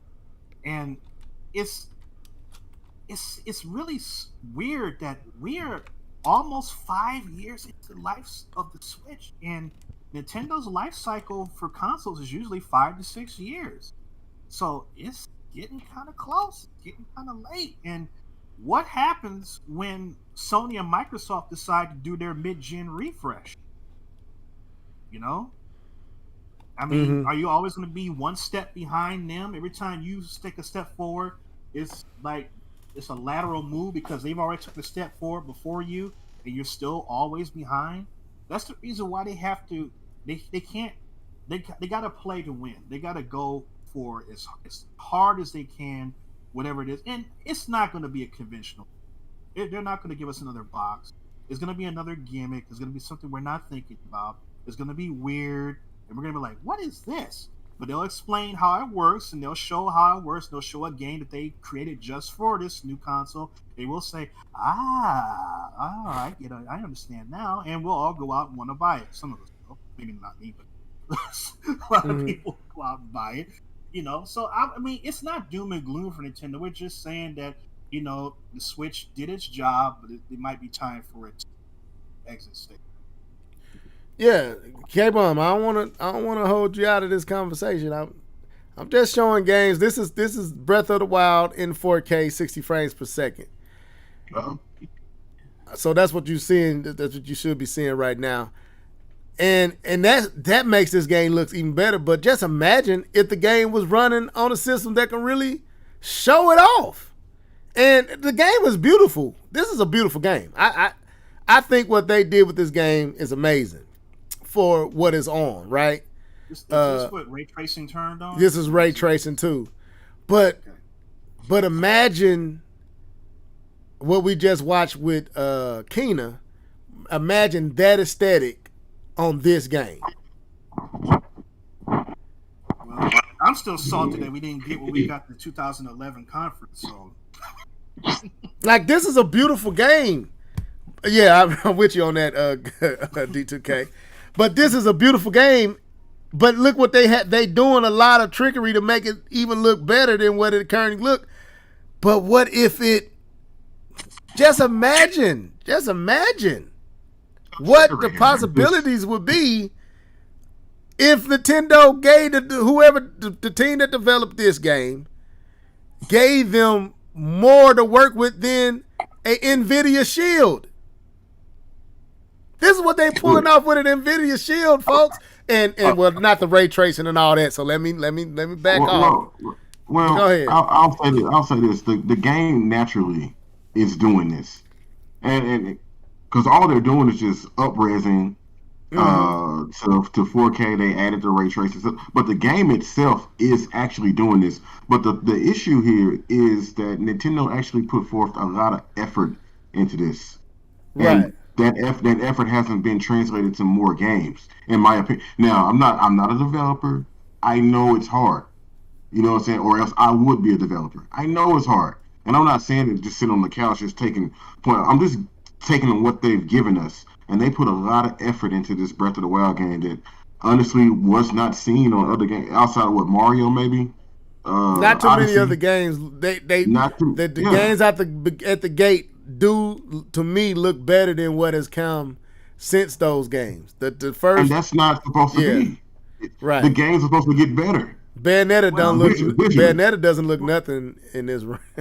I don't know if this is the case now, but Nintendo historically has been notorious for not letting developers have access to all of the tools, other consoles, and you'll see games that look like this, and then developers will make games that don't look quite as good, and these are top tier AAA developers, but they can't get the same level of graphical fidelity out of Nintendo's consoles because Nintendo holds that stuff close to the vest. So I don't know if that's going on with the Switch. I hope not, but that is something that has been in the case in the past. It's clear that the developers, I feel like they are bottlenecked in a way because they got the talent. They got the talent, but they don't have the device to realize it. And it's like, I want to, and I know this may be personal. It is personal. I want to see them fully be able to express their mind and what they see and what they desire in their art, to fully be able to express it, not to always have to find clever ways to get as close as they can get because of the limitations that they are constantly being faced with. Now, again, that don't mean you have to get rid of the Switch hybrid, but how about give the people who want it and will pay for a dock that can make the difference? You see what I'm saying? You don't even, like, there's so many things Nintendo can do, and I don't know what their plan is, but I feel like the OLED is not the right direction. Maybe it is, because somebody said in the comments that the Switch is really geared towards the DS community, not necessarily the Switch or Nintendo, not necessarily home console fans is geared towards the DS. Well, that's could be possibly true, but when I bought the Switch with all intentions of playing the Switch on my 4K HDR Sony Bravio 55-inch, and then I bring it down here and put it on my 65-inch, which is 4K LG HDR. That's what I play it on, and that's the experience I want. That's what I gave them $299 for. That's what I want, and I was willing to, deal with the fact that it was coming off of a Wii U that didn't succeed, and they did the Switch, and I'm all for it. But I thought by now we would have had something that would up the ante with the experience, and no, they give us an OLED screen. I'm not finna hold up. Listen, let me get out of here. Y'all go ahead and talk. Go ahead. Yeah, I think the OLED was a miss. It's a good opportunity, but it was also a missed opportunity. But I know why they did it. Just to, recoup some of that money, be relevant again until the next new thing comes out. But that it didn't do anything for me because, like Level was saying, I play the Switch mainly on the TV. So your OLED does nothing for me. I've always had OLED, so I don't need to give you any money. I don't know, but I get it. Everything is not for us. Everything is not for me per se. But just looking at this footage that he has right here, man, like we haven't seen this level of attention of detail on many of the games that they've came out with, and to me, that's odd. That's really weird. Well, it's okay that everything is not for us, but something needs to. Yeah, Yeah, I mean, You can't just leave people out in the cold. Like, Microsoft and Sony have given people options. If you want the heavyweight champion console, beast machine, you can get that with the Series X or the PS5, base. If you just want a digital experience, just want to download games, you don't need discs, you don't need anything fancy, you can get the Series S or the PS5 digital. Give people options. You don't have to touch the Switch. You can leave the Switch alone. You can keep doing things, which whatever you're doing with the Switch, you keep on doing it. And then for people who want better, over here we have this. That's all you gotta do. You don't have to alienate anybody. And that's the thing I don't understand. People act like that if Nintendo said, okay, we're gonna give you a power box, that somehow that just undercuts everybody and somebody gets left out in the cold. If what you're seeing with Bayonetta 3 is good enough for you, you can keep playing that. And other people who want better will have the option for better. That way, everybody's happy. What's wrong with that? yeah. I mean, like I said, I don't get why people get annoyed when you want better from a company that you have supported, gave your money for years. I don't see people with iPhones get mad at iPhone for improving iPhones. You know what I'm saying? I don't get this I don't get this dynamic where to ask for more is some kind of way wrong for something that you paying for that's clearly can do more. Because they've been conditioned. They've been conditioned to think that if you want more graphics, something is going to be sacrificed. And it's almost like saying and I think I use this analogy. If I want a girl with a big booty, that means she gonna have terrible personality. But there's girls out there with big booties and good personality. That don't mean that's the sacrifice you're gonna get. You can wish for both now. And I think people are just conditioning that if they want this piece, if they want Nintendo to have the better graphics, that means they're going to get the so-called quote unquote shallow games that they're getting on other consoles, which is not true, because Nintendo not only thing, but the majority of the thing that sells on Nintendo system anyway is first party. So you're going to get better looking first party games, and then you're going to get third party games that are not going to have to downgrade their game to fit your system. Or you're going to get third party games. I'm going to say this too. I say this, K-Bun. I would say there is a problem with a condition to accept this stuff. I think where you went with it is what they tell you. But being a Nintendo guy who had that same mindset for years, you want to know what the truth is? What's the truth, sir? You don't never think you're going to get it. Never gonna get it, never gonna get it, never gonna get it, never gonna get it. And that's what I said in the comment section when you brought the whole big booty girl thing. I think K-Bon said, I just understand when people complain because you like games with good looking graphics. That's like getting mad because you like girls with big booties. If you can't get one, don't get mad at me because I can. Yes. Right, I heard that. And my response was, it's because they want games with good graphics, but they know that they can't have it. Right, so and they don't. And that's what I'm trying to say. Since the GameCube, let's just be real.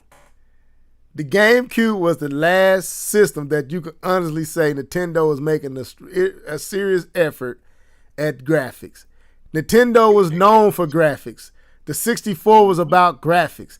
The GameCube was about graphics.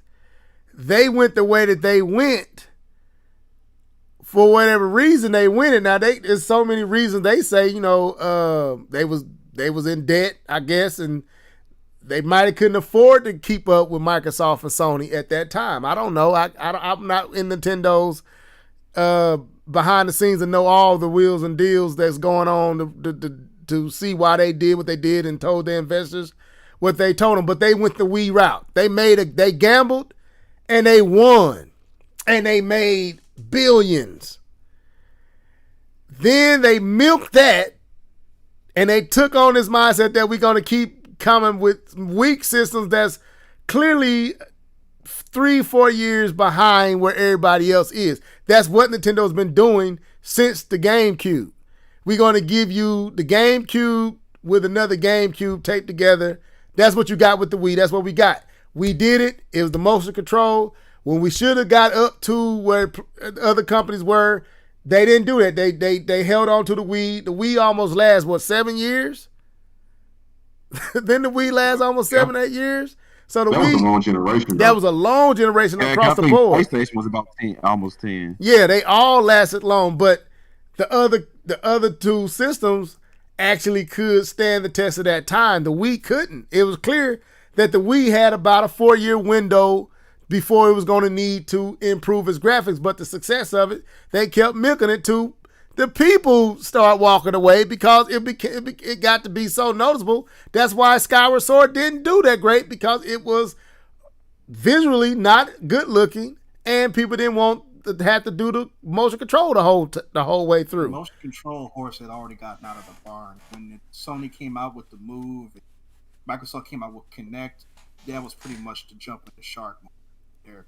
So it was like, yeah, we're done with this. What else you got? I'm gonna tell you. Go on and finish your thought. I was gonna say earlier is that you mentioned it, how Nintendo is always given. They were the ones that basically started the whole pushing graphics to the limit. That's a Nintendo thing. They started that and they perfected that with the NES, with the SNES. Look at the SNES. You had polygon games, good ones, on the SNES. You had games with rendered sprites on a 16-bit system, games like Donkey Kong Country, games like Killer Instinct, games like Super Mario RPG. You had rendered sprites on 16-bit consoles. You had the N64. They actually had to downgrade that system. They were actually going to make it way more powerful than it was. But even still, with them downgrading it, it was leaps and bounds more powerful than the PlayStation. But that was where they started making stupid decisions based off of greed. And I think that has a lot to do with what's going on right now. It's based off of greed. They don't have to do the extra work to give us better visuals because they know that we're going to be stupid and give them our money anyway. But it goes all the way back to the N64. Had they have just made the N64 a CD-based system, I don't think Sony is here today. True. Everything, every success that Sony, major success Sony has, seems to come on the piggyback of Nintendo's epic failure. So they better not take things, lightly this time around, thinking it's sweet, that they could just milk the Switch as long as they possibly can.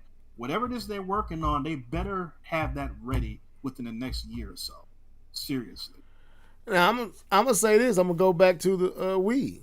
The problem with the Wii, I feel like the remote and nunchuck really wasn't what killed it. I feel like it was the fact that you had to do that with these terrible graphics, and it just put it in this box that I'm off there. But if they would have gave the Wii the power, like they came with another system with the power, not the Wii U, but a little bit more powerful than that, and gave you the option of remote nunchuck with a traditional controller like the Pro controller on the Switch. Let's say for those games like Street Fighters and stuff that motion controls really don't work for, you have the option to get your Pro controller out and get those games. Tekken and all the fighting games that you want. But then for these other games like first-person shooters and all that, you can use your Wiimote and your and the gyro and all that stuff that people tended to like with those particular games. Nintendo could have kept going even farther. But when they did come with their new device, they came with another controller and focused on the controller, and they cut in the power of the system. They did just enough to say that they was in HD. Not we want to make a statement. Now we're gonna do enough to get us to HD, and then we going to hope that the we name carry us to more success, and it backfired. And I can potentially see the revolving door happening here. They got major success with the Switch. The Switch pulled them out of an epic failing situation called the Wii U. The Wii pulled them out of an epic failing situation called the GameCube. What did they do? They got comfortable and waited too long, and then when they finally made the move, they made it a year or two too late, and a few notches too weak, and it didn't work, and they was back in the same boat they was with the GameCube before the success that they had. If they ever learn to move in the moment and in the momentum and do the right move in the momentum, it's going to be hard for other companies to really stop them. But it's like D2K said, they open the door all the time. And it ain't about console wars and nothing like that. I don't really care about none of that. I just want to experience Nintendo at its best. And I feel like I am, and Keith, this goes back to what you said. I feel like the nostalgia aspects are wearing off of me. I'm not that guy no more. You can't just shovel Kirby in my face and think I'm just going to put rose-colored glasses on and, oh, man, they gave us a 3D Kirby. That's all I need to see are a font of Metroid Prime 4, and I think you won E3. No, them glasses gone with me.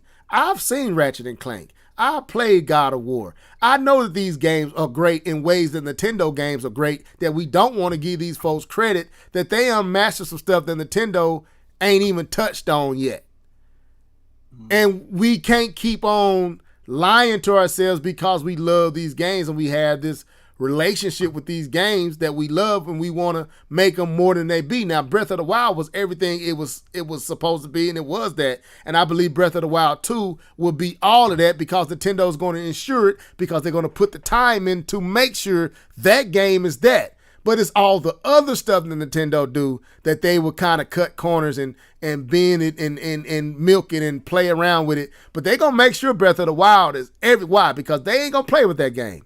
Because they know if they play with that game, you might not get to the next one. you gonna make a whole bunch of people mad because they can put their whole lot on Breath of the Wild, on a Mario 3D World 3D game. They can put their whole lot on that and then make an excuse for all the middleware that they get from Nintendo and pay full prices for it. That's what I'm I didn't buy 3D World. I didn't like right now. If I showed you my lineup for the Switch, over half my lineup is the Wii U. And some of the games just ported over, no updates, no improvements. Just the Wii U game on the Switch now. And I gave them full price. So I feel like I have grounds to say, you know what, I gave y'all my money. Now it's time for y'all to do us right. Give us a respectable online. Don't charge us more for Nintendo 64 games and Sega Genesis games, and all of a sudden that's warranted when you can't even fix the online. We can't even talk to people without using our phones in 2021. COVID ain't made you realize we need better ways to communicate than this way. Like, no, let's stop and assess. Nintendo is tripping in some of this stuff, man. This is archaic. This is dinosauric. This is backwards. And as much as I love the company, some of y'all make me feel like I ain't a Nintendo fan like y'all. I guess I'm not. I told them, I was like, man, don't call me a Nintendo fan. Just call me a guy that play Nintendo games and like them. Because I don't know if I'm really aligned with these people and some of these folks. I see others are starting to tell the truth. It was nice to see other podcasts I listened to. The Juice is Loose. It was nice to hear them tell the truth that Bayonetta didn't look good. I was like, wow, that's good to hear. These folks are being honest about some of this stuff. I feel like they need to improve the online. You want me to pay for it? Improve the online. Make the online compatible with current gen online. But wait, you can play Nintendo 64 games online. Yes. Guess what? If I So we want to always go want play, if I want to play N64 games, I can go right up here to a store we got in town. I got an N64. All I got to do is go buy the cartridge for $5. I can get the only game I really want for the N64 anyway is Def Jam Vendetta and Def Jam Fight for New York. They can keep the rest of that stuff. I don't want none of that. I just want them too. That one on 64. And then I mean GameCube. I want the GameCube. I'm sorry. WCW, them wrestling games. Yeah, No Mercy. I get all them games, but they and maybe Wave Race. But I can get Wave Race. I have Wave Race on my Wii. And on my Wii U. Now, I'm gonna tell you right now, going back and playing them games, I try to show my nephew Golden. I was like, yeah, man, this is what we used to be on right here. I was like, man, put this down. Take this to the back. Right. Shotgun. This is not good. Right. I'm not right. That's my thing. Oh, I get, and that's what I'm saying. I'm not interested in going back to a lot of these games, even the ones on the N64. I'm not interested. You just can't go back to triangles and squares. Right, I'm not. I'm not interested. My palate is not there for that. I don't go back. I don't go through the eShop and be like, oh, they got the old mark. I think what a game did I download and I realized you really don't want to play that. That was your fandom speaking to you. You ain't playing that game. I don't want to play that. And I came to realize I don't want to play Donkey Kong and climb up ladders and jump over barrels. I'm good. I've been there, done that. I'm past that. I want now and want it your best now. And like I said, I don't apologize for that. I expect more from this company. Not that they're doing a poor job. I just feel like they're allowed to do things no other company is allowed to do, and the fan base act like it's a badge of honor to accept it. And it's like, look, man, I'm not gonna keep letting them punch me in my face and give them my money. Like, you ain't gonna insult me with this internet and think I'm gonna keep shoveling out. It ain't even worth $20. I go buy some McDonald's apple pies, ice cream, and buy my babies some $3 bundles. And that $20 will be served with our stomachs. I'm not giving you nothing for that online. I ain't played Mario Kart in so long online, it don't make sense. Because I'm not giving you $20 for these shoveled out NES and Super NES games that you put in some of the trashiest ones on there. It's like y'all won't even do that right. But you know what? If they are working on something else, all these games that are native to the Switch, that people say, man, these games would look better if they just had a more powerful system. They're gonna be on that other system. Yep. And they're gonna make you pay full price. Yeah. Yeah. And I'm waiting for the new system.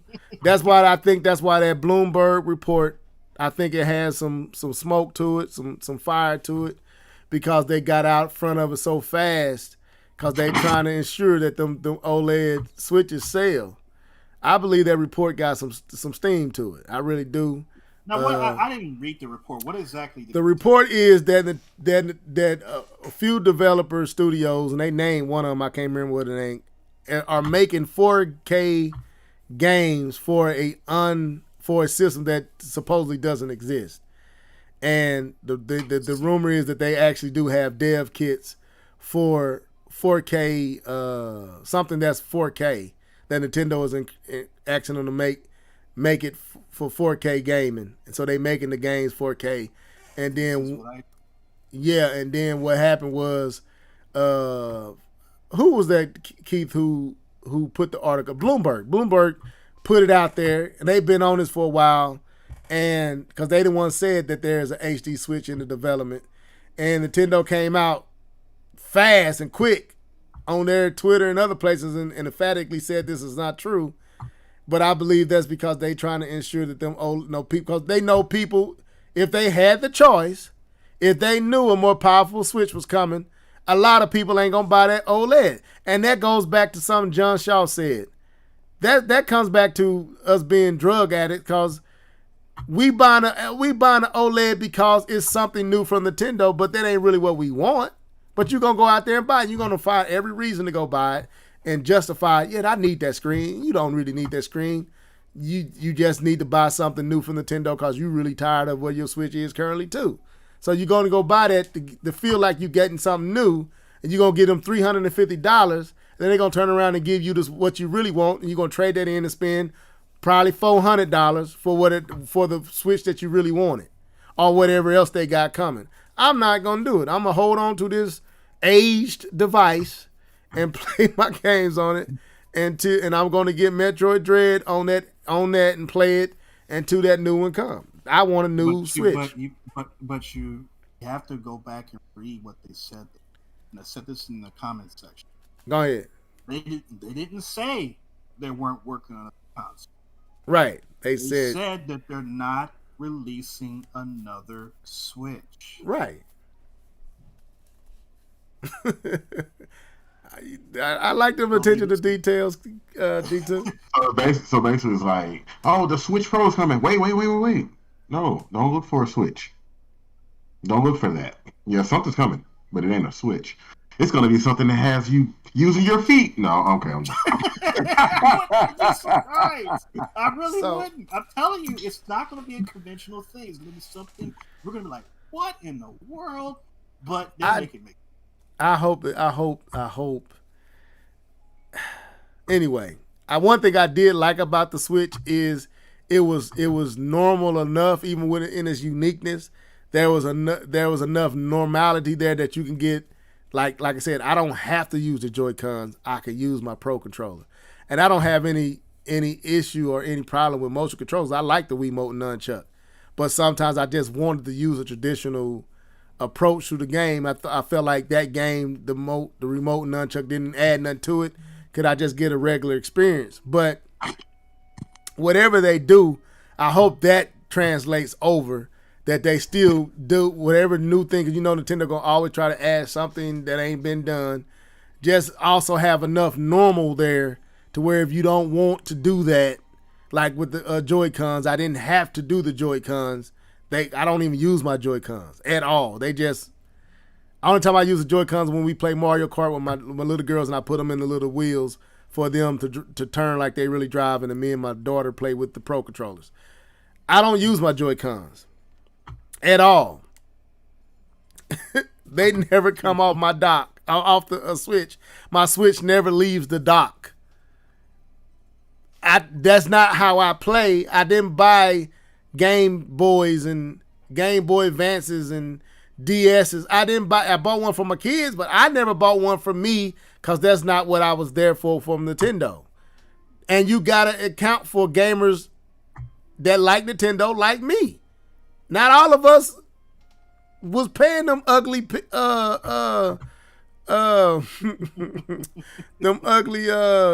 Pokemon games. I'm sorry. I didn't want to play that. Pick a, get out my face. I don't want to see you. I'm good. So, no, I want what my TV is telling me I should have. We're in the 4K generation. Everything I look at is 4K. Everything I look at is embracing HDR. Everything I look at is embracing where technology is currently. Why should I be forced to have to go back because you don't want to step up? And because of what D2K said, you trying to maintain as much money as you could possibly maintain. I feel like you putting that on our back where you don't have to do that. We always taking the less. We always getting the short end of the stick and giving you all our money to get the short end of the stick, because the Switch ain't much cheaper than the PlayStation 5. People, $150 more gets you a PlayStation 5. Matter of fact, $399. Yeah, matter of fact, I was wrong. $50 gets you a PlayStation 5. Yep. $50. Digital. That's for what? $299? Yeah, you can get a Xbox Series S for $299. Now, unless you just buying it for a handheld, then you're right. The OLED is the way to go. But if you buying it for a TV experience, who getting shortchanged? I gotta go. Who getting shortchanged here? $299 for a Switch that's running the power of an NVIDIA Shield. This technology was old when Nintendo took it up. Who getting shortchanged here? The consumer or Nintendo? Who?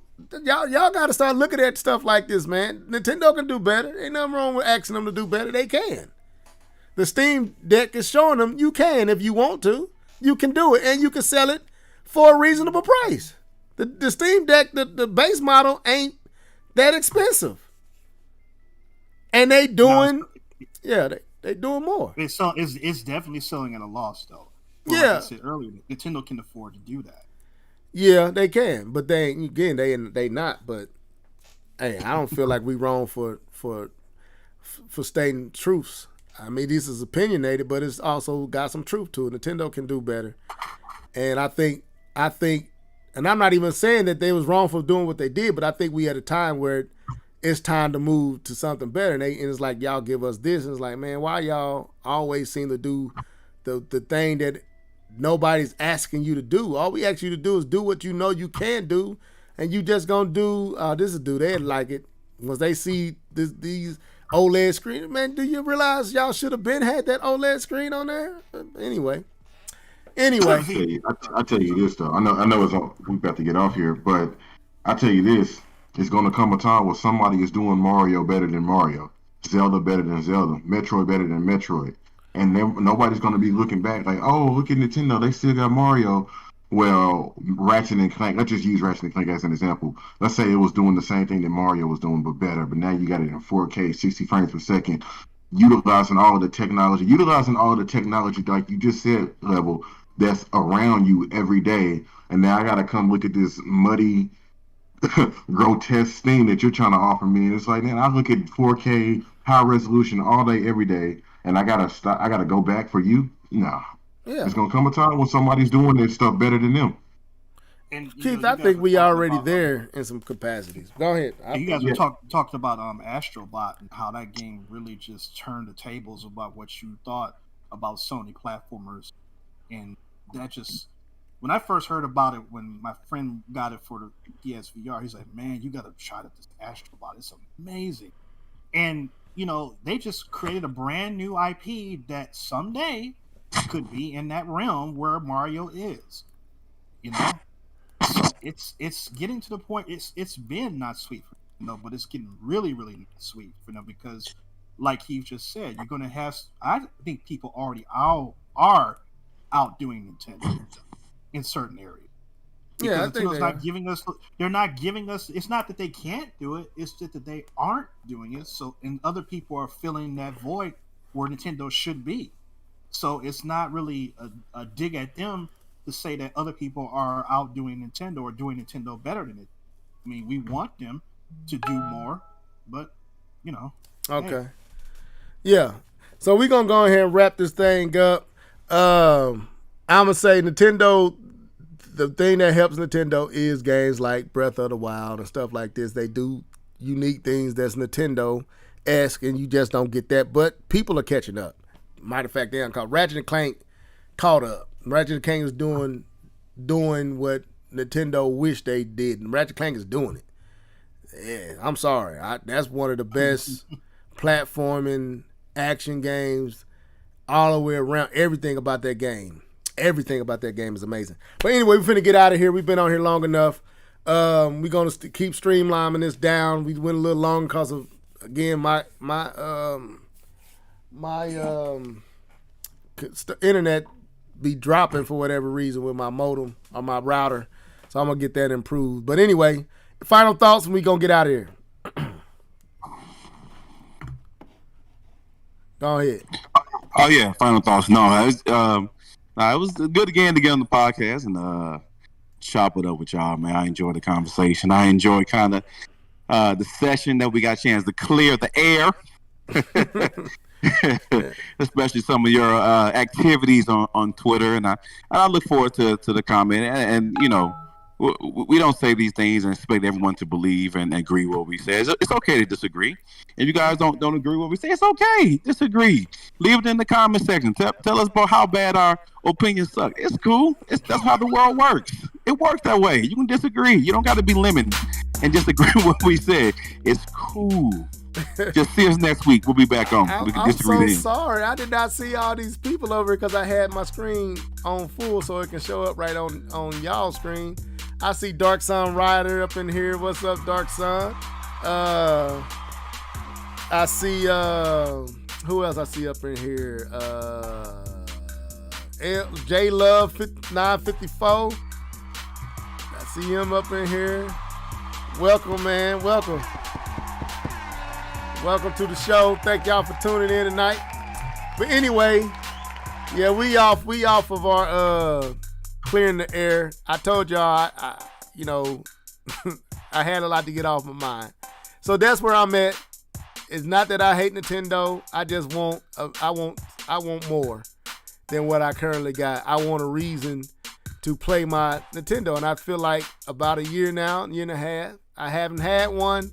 And when I get stuff for it, it's like, man, this is just you can't step back and forth between what you playing on the PlayStation 5 and come back and your eyes see that. You like, God, man, that's like, God.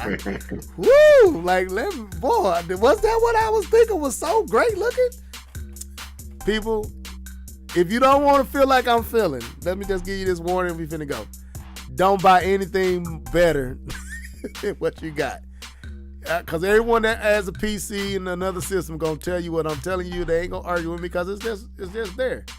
Now that don't mean you can't enjoy what's on the Switch. I do enjoy a lot what's on the Switch. I just know Nintendo can do better this time. Anyway, that's all I got to say on that. We finna get out of here. Keith, go ahead and sign out, bro, because I know you gotta go. Yeah, man, great show, great conversation. Glad, like K-Bon said, glad we got a chance to clear the air on Bayonetta. I mean, still gonna be a good game. We already know that, but we ready to see the Nintendo games fully operational at the things that we know that they can be, at the levels that we know that they can be, rather.